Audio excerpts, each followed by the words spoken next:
우리가 알지 못하는 차별금지법 속에 숨겨있는 독소조항에 대해 알아보겠습니다.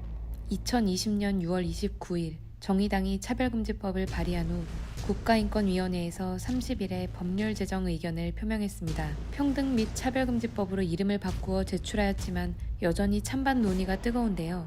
인권위에서는 모두를 위한 평등의 실현을 위해서 이 법이 제정되어야 한다고 합니다. 그런데 평등법이 제정되면 모두가 평등한 사회가 되는 것일까요? 법안에서 차별은 성별, 성적 지향 등 23가지 사유로 합리적인 이유 없이 분리, 구별, 제한, 배제하거나 불리하게 대우하는 행위로 정의되고 있습니다.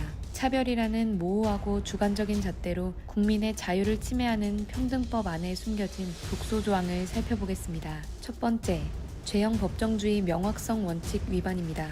형사처벌이나 이에 버금가는 징벌적 배상을 부과하기 위해서는 반드시 법에 구체적인 요건이 있어야 합니다. 그런데 평등법은 가장 중요한 무엇이 차별인가에 대해서 죄형 법정주의의 원칙을 위반하고 있습니다. 국민들은 어떤 상황에서 나의 자유가 법의 제한을 받는지 명확하게 알아야 그 안에서 자유를 누릴 수 있습니다. 그러나 평등법에서 차별을 분리, 구별, 제한, 배제 등 아주 광범위하게 규정합니다. 또 괴롭힘을 차별로 규정하고 있습니다. 그런데 이 괴롭힘이 근로기준법상 직장 내 괴롭힘과 같이 관계, 발생 계기, 상황, 시간, 길이 등에 관한 제한 없이 매우 포괄적이며 모호하고 주관적이라는 것이 문제입니다. 괴롭힘의 성립 여부가 전적으로 피해자가 주장하는 모욕, 수치심 등 정신적, 신체적 고통을 겪었느냐에 달려 있습니다. 피해자가 일방적으로 주장을 앞세울 경우 가해자가 누명을 쓸 수 있는 위험성이 상존합니다. 이렇게 차별이 무엇인지 법적으로 명확하지 않기에 국민들이 누리는 자유에 제한을 받을 수밖에 없습니다.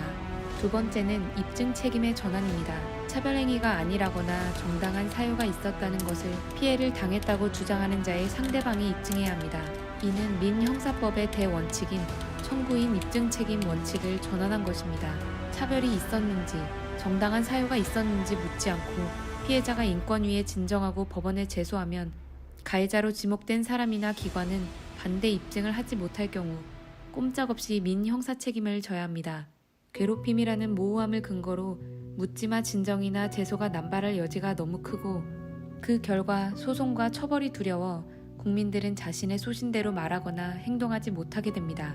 세 번째는 헌법상 종교의 자유 침해입니다. 인권위에서는 목사의 설교나 전도 등이 평등법에 적용을 받지 않고 종교의 자유를 침해하지 않는다고 주장합니다. 그러나 교회도 평등법의 적용 대상 중 하나입니다. 처벌을 받겠죠. 받죠? 그러면 차별해서는 안 된다고 그랬잖아요. 네. 소수단 잘못했다고 강단에서 얘기할 때, 예? 그리고 또 거기 이단적으로 종교적인 것도 들어갑니다. 이단이라고 했을 때에 처벌 받는다고 말씀하셨으므로 우리는 처벌을 받을 수밖에 없어요. 차별금지법은 4개 분야에서의 차별을 적용 대상으로 하고 있습니다. 대법원 판례에 의하면 5명 이상 근로자를 상시 고용하는 교회는 근로기준법 적용 대상 사업장입니다. 교회에서 직원 채용 시 기독교 신자임을 요구하거나 성 정체성의 이유로 채용을 거부하면 제재 대상이 됩니다. 또한 교회에서 사이비 이단 종파의 출입을 제한하거나 퇴거를 요청할 시 종교를 이유로 한 차별에 해당됩니다. 교회가 평등법의 적용을 받지 않는다는 것은 진실을 숨기려는 의도된 거짓입니다. 네 번째는 종교 교육의 자유 침해입니다. 평등법의 가장 큰 타격을 받는 곳은 바로 종교단체가 설립한 사립학교입니다. 학교에서 예배를 드리거나 종교 교육을 하게 되면 다른 종교인에 대한 차별이 될 수 있습니다. 종교교육 시 동성애가 죄라고 하거나 부정적인 내용을 전해도 차별이 될 수 있습니다.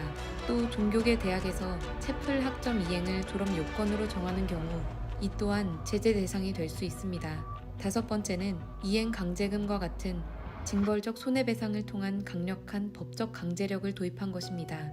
차별을 당했다고 피해자가 진정을 제기하면 이후 인권위에서는 상대방에게 시정명령과 이행 강제금까지 부과합니다. 이행 강제금은 최대 3천만 원까지 부과될 수 있고 이행할 때까지 수차례 부과될 수 있습니다. 또한 차별 행위가 악의적인 경우 손해액의 3배에서 최대 5배까지 최소 500만 원 이상의 손해배상을 하도록 하는 징벌적 손해배상 규정이 국내 처음으로 도입되었습니다. 이번에 발의된 차별금지법은 그 어느 때보다 강력하게 국민들의 자유를 훼손하는 법입니다. 차별 없는 평등한 사회의 구현이라는 그럴듯한 목적을 제시하며 국민의 자유를 박탈하는 법이라는 것을 모두가 알아야 합니다. 구독과 좋아요 눌러주시고 크레도와 함께하는 서포터즈가 되어주세요. 여러분의 후원으로 더 다양한 영상을 만들 수 있습니다. 시청해주셔서 감사합니다.